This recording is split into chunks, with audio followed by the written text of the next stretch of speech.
Hi guys, welcome to Take a Chancey 88. My name is V. We are going to be doing a Poke Roundup, the first of this channel, of all the pulls we got this month. So first up, let's get into this. We have a Dedenne. This is a Secret Rare Hollow from Brilliant Stars. I love the way the artist Kurumitsu did the Denden's eyes. And then you have the Furisode girl right behind him. Yeah, this is great artwork. Again, I really do love how they do the eyes of this Pokemon. Okay, the next up, we do have a Beedrill V. This is an alt art from Astral Radiance. And the artist is Narumi Sato. Now, I do have the regular Beedrill from Astral Radiance just to give you a comparison. So here's the alternate art, but the regular Beedrill V is going to look like this. And if you do like to battle with your Pokemon, in the alt art, the Swarming Sting gives you 50 damage for every Beedrill you do have in your deck. So this is a pretty decent card if you like to battle your Pokemon cards, or at least to have it in your battle deck. Okay, the next one we have is going to be a Houndoom. Let me just grab him here. So this is a single strike Houndoom, and this is, I believe, a trainer gallery from Brilliant Stars, and the artist is NC Empire. Houndoom is one of my favorite Pokemon. If I'm not mistaken, the alt art that I would like, I believe, is from Shrouded Fable. It's a really good close-up of the Houndoom's face, and it's almost in a gray scale. Really beautiful card, but this one, not too bad either. The two trainer cards I did pull this month, the first one's going to be Friends of Paldea. Let me get that out for you guys. So this is Friends of Paldea. I do love how they do these trainer cards. The reflex on these cards really do catch it. It has my favorite trainer Penny just sitting there. But yeah, Friends of Paldea, this is, again, I do love how they do these trainer cards. It's just all silver. Does catch the light very, very well. Our next trainer card that we did pull this month is going to be Lacey. And I have her here. This is actually a really good card to have in your battle deck, especially if your hand is not great and you want to just trash your deck, or I'm sorry, trash your hand that you do have. You are able to pull another set of cards. So this is kind of good in a pinch if you are savvy with your battle deck. Yeah, it's Lacey. The next card we did pull kind of pulled me back, and it's coming from Scarlet Violet 151, and that's going to be the Zapdos EX. So Zapdos EX, I have the artist as Shibu Ringugaru, and this kind of evoked just back in the day. These are your three legendary birds. You have Articuno, Moltres, and Zapdos at the forefront. Yeah, this is a pretty incredible card. I've yet to see anybody showcase this card. I know Charizard's always going to be the GOAT and the ultimate chase for any Pokemon collector. But it's always great to see something different. Again, for me growing up in the early 90s, yeah, these are the ones that I remember from my childhood.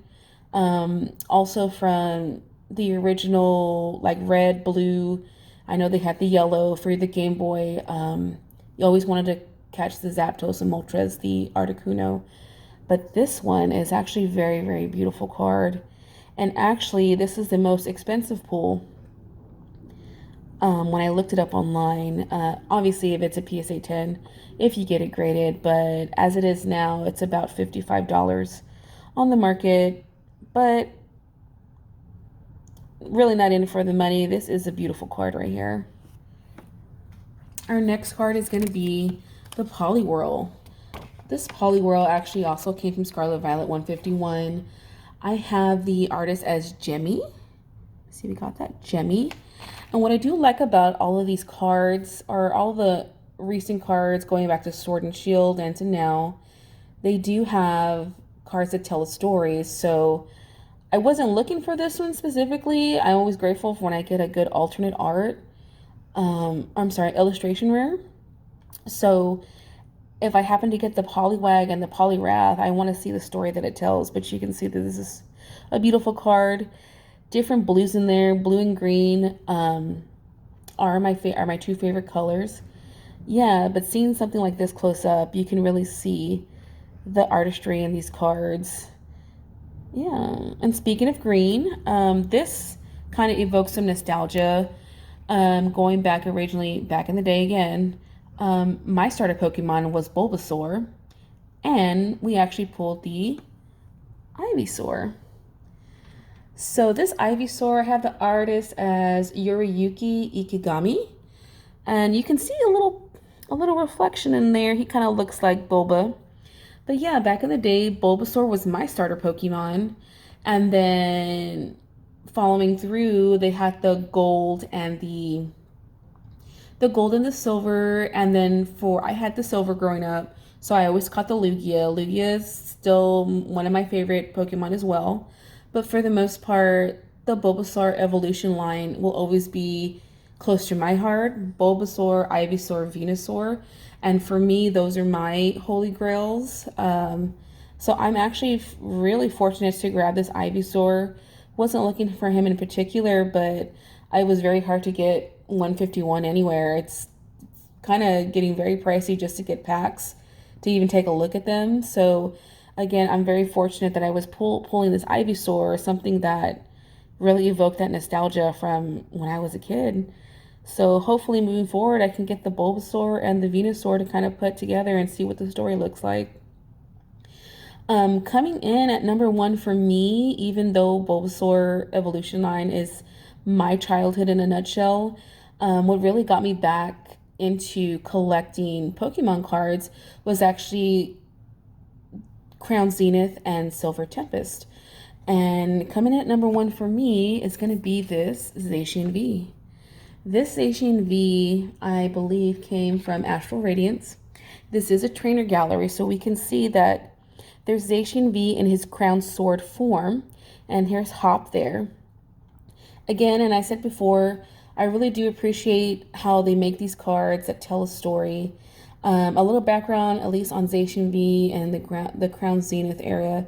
So Zacian and Zamenta team up with Hop and you as a player to defeat Eternatus, which was a large-scale Pokemon, obviously trying to take over the world. And I do have the regular version of Zacian V of this set, and this is what he looks like, again, holding his sword. And I do have Zamazenta, the one that he teams up with. Here he is, Zamazenta. Yeah. But going back into the storytelling of this artwork on this one, or at least the illustrator on this one is Aoki. Yeah, I can appreciate how just one little card tells a story and evokes a lot of memories from, your childhood, that nostalgia effect. Yeah, and those were my pulls for this month. I did fortunate to get a good haul this month. I was able to source 151. I was able to pull Crown Zenith, which is why I wanted to end down this card. Really hoping to pull the Zamazenta and just anything in particular that kind of just evokes that nostalgia. I think that's what we're all chasing when we get these cards. In particular, is the nostalgia effect. Yeah. I used to be about the Charizards, about all of these chase cards, but for the most part, for me, I think any of these artworks, these illustration rares, the ones that really tell a story when you put them together are the ones that I really appreciate of the Pokemon trading card